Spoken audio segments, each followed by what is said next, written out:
12 homes gone, 70,000 acres burned, thousands of people living in hotels with friends and family and in shelters. Firefighters have been able, though, to keep the Las Conchas fire a few miles outside Los Alamos today and just off lab property. Even though the fire grew about 10,000 acres over the past 24 hours, the lines are holding. The Las Conchas fire is 3% contained. More than 500 firefighters are attacking it on several fronts.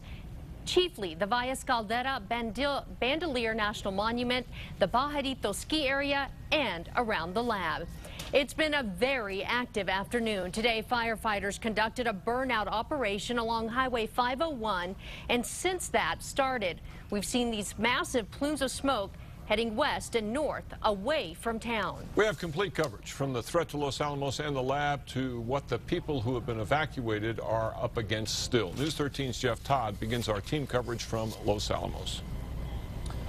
What a difference just a couple of minutes make. Now, as you mentioned earlier, there was that burnout operation along Highway 501, and we saw massive, gigantic, dark plumes of smoke. But over the past 15 to 20 minutes, this is the view now. Really, those smoke plumes have subsided, but take a look at some of the video we shot earlier today. Now, for the first time all week, we saw a consistent air attack this afternoon into the canyons and foothills above Los Alamos. A helicopter with a bucket and a sky crane have been attacking an area that's burning west of Los Alamos. The fire chief said an aerial attack hasn't been needed until now, and the reason they're doing it now is because of the higher winds that we saw today. Now, pilot reporter Bob Martin reported seeing some activity in Los Alamos Canyon. The winds today had been blowing east to southeast. That's given us a chance to finally see the smoke in the mountains, because for the past few days, the smoke has just simply covered the town.